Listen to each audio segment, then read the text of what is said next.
Assalamualaikum warahmatullahi wabarakatuh. Salam sejahtera untuk kita semua.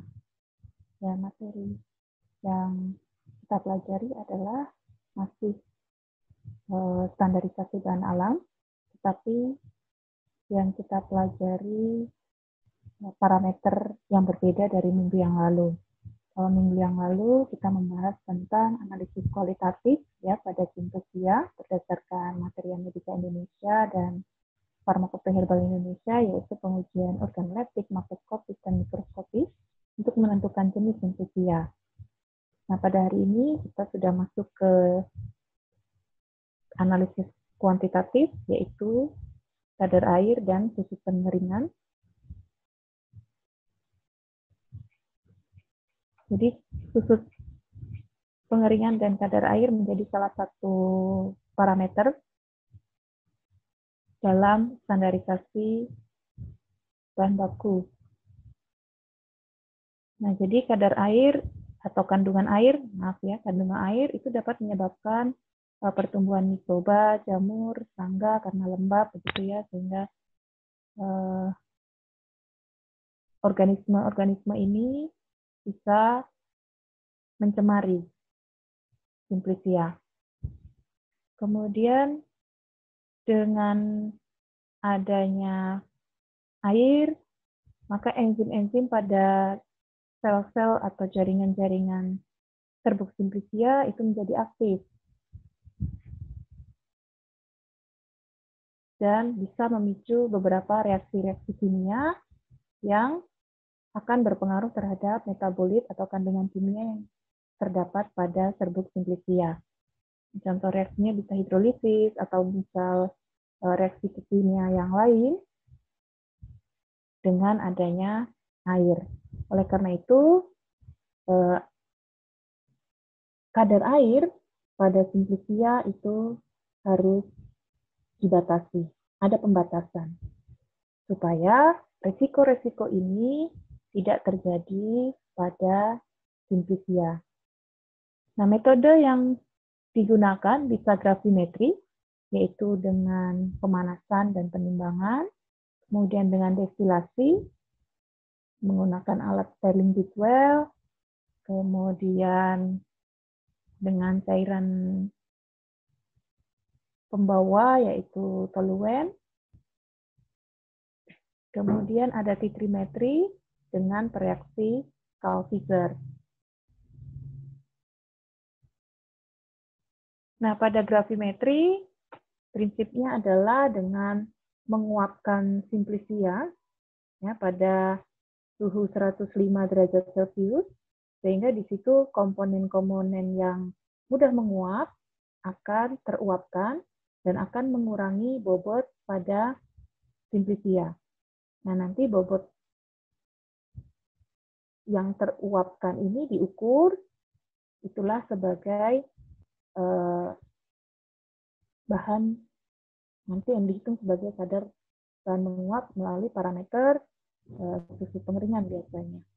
Tapi kadar air juga bisa ya dengan metode ini, tapi memang untuk Simplicia gitu ya, untuk Simplicia yang mengandung minyak asiri seperti itu juga minyak asirinya juga ikut menguap gitu ya, sehingga memang kalau untuk Simplicia yang mengandung minyak asiri ya, bahan yang menguap atau bobot yang menguap ini tidak hanya dari air saja, tetapi bisa juga dari komponen minyak asirinya.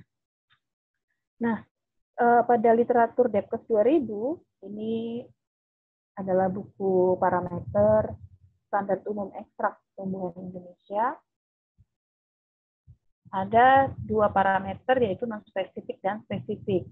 Nah, di sini kadar air dan susu pengeringan masuk sebagai parameter non-spesifik. Nah, bagaimana cara melakukannya? Ya, jadi ada istilah susu pengeringan seperti itu. Dan ini metode ini berdasarkan Farmakope Herbal Indonesia. Tapi sebelumnya coba kita lihat dulu contoh Simplisia seperti itu yang terdapat di FHI, bagaimana pencantuman dalam monografi pada bahan alam yang ada di FHI. Ya, misalkan ini adalah rimpang temu kunci seperti itu ya. Nah, rimpang temu kunci, kemudian di sini ada deskripsi pemberian, identitas simplisianya seperti apa, makroskopis kemarin sudah ya, mikroskopis juga ada fragmen-fragmen khas dari simplisia tersebut, kemudian ada zat identitas, kemudian ada pola kromatografi, ya, dan ada gambarannya seperti apa kromatografinya. Nah, kemudian setelah itu adalah parameter-parameter tadi ya. Jadi di sini susut pengeringan seperti ini, ya, tidak lebih dari 10%. Ya, jadi sebagian besar begitu ya di Farmakopeia Herbal Indonesia untuk simplisia itu batasannya adalah tidak boleh lebih dari 10%. Saya tadi ya, simplisia bisa menjadi awet pada saat penyimpanan lama seperti itu dan tidak merusak komponen-komponen zat yang ada pada simplisia tersebut. Nah, ini ya. Sedangkan untuk parameter standar ke ekstrak, nah ini berbedanya ya, pada ekstrak di FHI ini menggunakan parameter kadar air. Ya, ini kadar air contohnya pada ekstrak temu kunci ini tidak lebih dari 10%. Tapi tiap tanaman berbeda-beda ya kadar airnya seperti itu. Tidak selalu angkanya adalah 10% sebagai batasannya. Ya, ada yang lebih dari itu. Ya, tapi kalau simplisia tadi parameternya adalah menggunakan susut pengeringan ya untuk standarisasi berdasarkan Farmakopeia Herbal Indonesia. Ya, seperti itu gambarannya. Nah, sekarang kita masuk ke cara melakukannya. Ya, jadi susut pengeringan itu adalah pengurangan berat bahan setelah dikeringkan dengan cara yang telah ditetapkan. Ya. Kecuali dinyatakan lain dalam masing-masing monografi, simplisia harus dalam bentuk serbuk dengan derajat halus nomor 8, kemudian suhu pengeringannya 105 derajat, dan cara menetapkannya adalah timbang seksama 1-2 gram simplisia dalam botol timbang dangkal bertutup yang sebelumnya telah dipanaskan pada suhu penetapan yaitu 105 derajat dan ditara. Ya, jadi di sini botol timbang dangkal bertutup yang sudah dibersihkan kemudian dipanaskan baru ditara. Ya, jadi supaya yakin bahwa botolnya itu tidak ada melekat mungkin air-air ya, air yang sisa dari pencucian seperti itu. Nah, kalau akan memberikan label, misalkan sampelnya banyak, nah melabel itu harus sebelum masuk ke oven itu diberi label dan tulisannya, ya karena pada pengukuran ini itu harus valid gitu ya. Jadi jangan sampai ada zat-zat lain yang melekat di wadah botol timbang ini ya tanpa kita tidak tahu itu pengotor atau seperti apa. Jadi harus dari awal itu diberi label terlebih dahulu baru dimasukkan ke oven, setelah itu ditara. Nah, setelah ditara, nah upaya lain ya supaya tetap bobot hasilnya itu adalah valid, yaitu kita tidak boleh memegang botol ini dengan tangan ya karena tangan bisa saja ada kotoran-kotoran atau keringat kita seperti itu bisa nanti melekat dan akan menambahkan bobot di situ sehingga hasilnya menjadi tidak valid. Ya, jadi alat itu harus kita pegang dengan penjepit ya. Nanti pada video akan jauh lebih detail. Kemudian ratakan bahan dalam botol timbang dengan menggoyangkan botol hingga merupakan lapisan tebal lebih kurang 5-10 mm. Setelah itu dimasukkan dalam ruang pengering atau oven dan dibuka tutupnya. Jadi dimasukkan oven dalam kondisi tutup terbuka. Setelah itu dikeringkan pada suhu penetapan hingga bobot tetap.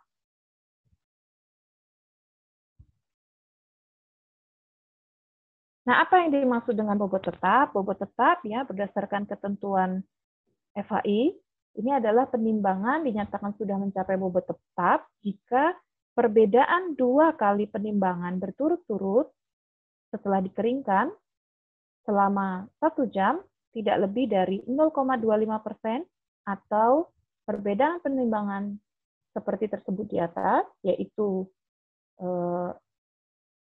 dikeringkan selama 1 jam tadi tidak melebihi 0,5 mg yang dihitung pada penimbangan dengan timbangan analitik.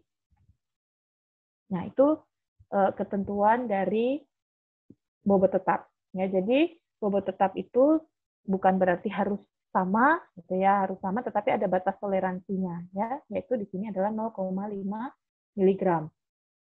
Nah, atau ini adalah 0,00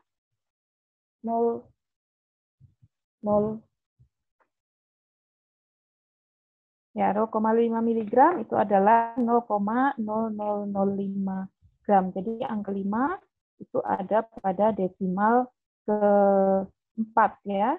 Karena itu memang penimbangan ini harus menggunakan timbangan analitik. Tidak bisa kalau hanya menggunakan timbangan yang mungkin desimal di belakang komanya adalah 3 desimal, tapi harus sampai 4 atau pakai timbangan analitik 5 desimal seperti itu agar bisa terlihat 0,5 mg ini.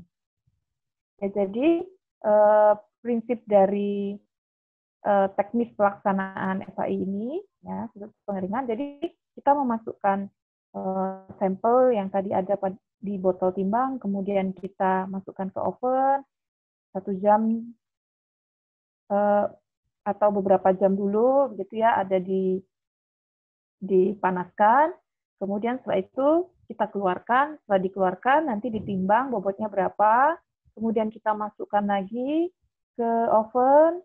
Kemudian dikeringkan 1 jam. Nah, kemudian setelah dikeringkan 1 jam, kita timbang lagi. Ya. Kemudian setelah itu dicek apakah selisih 2 penimbangan ini sudah 0,25% atau 0,5 mg tadi, begitu ya, di bawah itu. Kalau ternyata masih lebih tinggi dari itu, maka kita harus memasukkan lagi ke oven untuk dikeringkan lagi 1 jam lagi, kemudian kita timbang lagi, ya. Kemudian setelah itu dicek lagi sudah konstan atau belum, sehingga memang nanti kita akan mendapatkan beberapa data penimbangan ya sampai itu konstan. Jadi mungkin kalau awal-awal kan belum konstan gitu ya, kalau masih lebih tinggi dari 0,5 misalkan, nah itu per jam dicek lagi, per jam dicek lagi, per jam dicek lagi sampai akhirnya didapatkan yang di bawah 0,5 mg. Seperti itu. Nah, pada saat sebelum setiap pengeringan, ya, jadi biarkan botol dalam keadaan tertutup mendingin dalam eksikator hingga suhu ruang. Ya, jadi setelah dikeluarkan dari oven, begitu kita tidak bisa menimbang dalam kondisi panas, ya, karena nanti suhunya karena tidak stabil, ya pasti tidak stabil karena dia akan turun menyesuaikan suhu. Kemudian juga maka bobotnya juga tidak akan stabil. Selain itu, panasnya ini juga bisa merusak atau mengganggu kerja dari timbangan analitis, sehingga penimbangan itu harus dilakukan pada suhu kamar. Nah, pada saat menunggu suhu ini turun, ya, menunggu suhunya turun, maka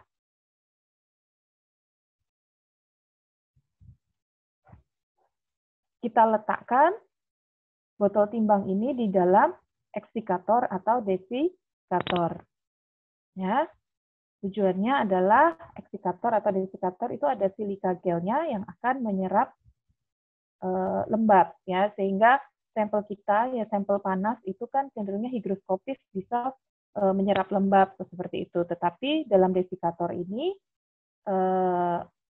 lembab atau ya lembab uap air seperti itu tidak akan mengganggu sampel kita, ya. Jadi sampel kita yang tadinya bersifat higroskopis bisa menyerap uap air di udara, ya, tidak akan ketambahan uap air karena yang mau kita teliti di sini kan bobot yang diharapkan tidak terdapat airnya, gitu ya, tidak terdapat air atau uap air. Nah, oleh karena itu ditunggu di desikator, ya, hingga suhu ruang. Setelah hingga suhu ruang baru ditimbang di timbangan analitis. Oke, seperti itu untuk berdasarkan FHI. Kemudian ada metode lain, ya. Metode ini tidak tertuang di FHI begitu, tetapi industri-industri banyak sekali yang menggunakan, ya, yaitu menggunakan alat moisture balance. Nah, nanti pada tutorial akan ada bagaimana cara mengoperasikan moisture balance ini. Oke, kemudian parameter yang tertera di FHI tadi untuk ekstrak itu adalah kadar air, di mana kadar air ini bisa ditetapkan dengan metode azeotropi, destilasi toluen. Ya, jadi disiapkan toluen yang jenuh air, ya, biasanya menggunakan corong sisa, dikocok seperti itu dengan sedikit air, biarkan memisah dan buang lapisan air sehingga kita menggunakan toluen yang jenuh akan air. Kemudian bersihkan tabung penerima dan pendingin dengan asam pencuci, bilas dengan air. Kemudian keringkan dalam lemari pengering. Ya, jadi tabung dan pendingin itu harus bebas air. Prinsipnya seperti itu. Jadi kalau setelah habis dicuci, begitu ya, tidak boleh ada yang melekat di alat tersebut. Asam pencuci dibuat dengan cara melarutkan natrium bikarbonat 200 gram dalam air 100 ml secara perlahan, tambahkan asam sulfat 1,5 liter. Kemudian timbang seksama sejumlah bahan yang diperkirakan mengandung 1-4 ml air, dimasukkan ke dalam labu kering tadi. Tapi jika zat berupa pasta, timbang dalam sehelai lembaran logam. Ya, atau bisa juga dengan logam tadi yang dengan ukuran yang sesuai dengan leher labu. Untuk zat yang dapat menyebabkan gejolak mendadak saat mendidih, maka menggunakan batu didih. Jadi batu didih ini nanti selain menghindari gejolak mendadak ini, ya, juga untuk meratakan panas, ya, meratakan panas. Masukkan lebih kurang 200 ml toluen jenuh air ke dalam labu, kemudian pasang rangkaian alat, masukkan toluen jenuh air ke dalam tabung penerima melalui pendingin sampai leher alat penampung. Panaskan labu hati-hati selama 15 menit. Nah, setelah toluen mulai mendidih, atur penyulingan dengan kecepatan penyulingan lebih kurang 2 tetes setiap detik, sampai sebagian besar air tersuling. Kemudian naikkan kecepatan penyulingan hingga lebih kurang 4 tetes setiap detik. Setelah semua air tersuling, bagian dalam pendingin dicuci dengan toluen jenuh air. Kemudian dilanjutkan lagi penyulingan selama 5 menit.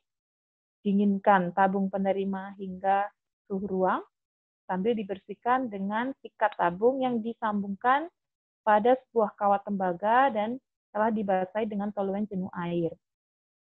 Dinginkan tabung penerima hingga suhu ruang.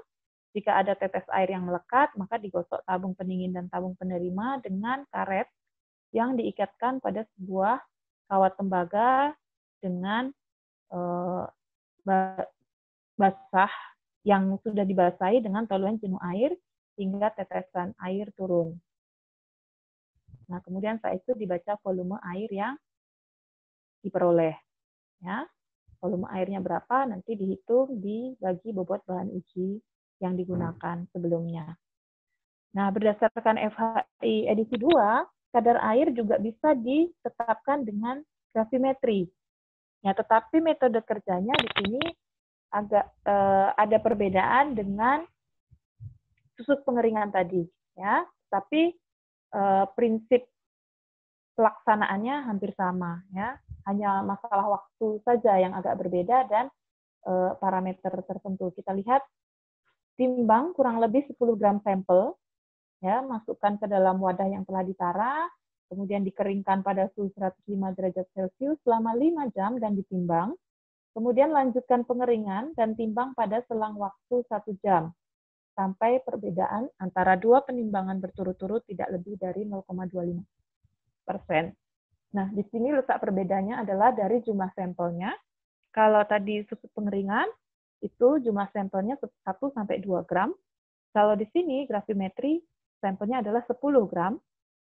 Kemudian kalau suhu sama 105 derajat, ya, karena di situ adalah kita tahu titik didih air itu kan 100, ya, jadi agak dilebihkan sedikit, yaitu 5 derajat. Kemudian kalau tadi ya langsung tidak ada batasan pertama kali itu berapa jamnya, begitu, itu tidak ada batasannya. Yang penting kita harus mengecek per jamnya, ya, sampai dicapai bobot konstan tadi. Tetapi kalau untuk gravimetri ini, ya, 5 jam dulu, tuh, ya, kemudian setelah itu baru dicek apakah selisih perbedaan penimbangan berjarak 1 jam itu tidak lebih dari 0,25%. Ya, jadi misalkan ini 10 gram sampel, ya berarti nanti selisihnya tidak boleh lebih dari 0,025 gram. Seperti itu. Ya, jadi awalnya dipanaskan terlebih dahulu 5 jam, baru setelah itu per jam. Ya. Kalau susut pengeringan tadi, boleh misalnya 1 jam dulu, timbang dulu, 1 jam dulu, timbang dulu, begitu. Ya, ini demikian pembahasan awal, gitu ya, pendahuluan terkait dengan parameter susut pengeringan dan kadar air. Jadi sekali lagi kalau pada FHI untuk semua simplisia itu parameternya menggunakan susut pengeringan, tetapi untuk ekstrak itu menggunakan kadar air, ya, bisa ditetapkan dengan azeotropi atau bisa ditetapkan dengan gravimetri.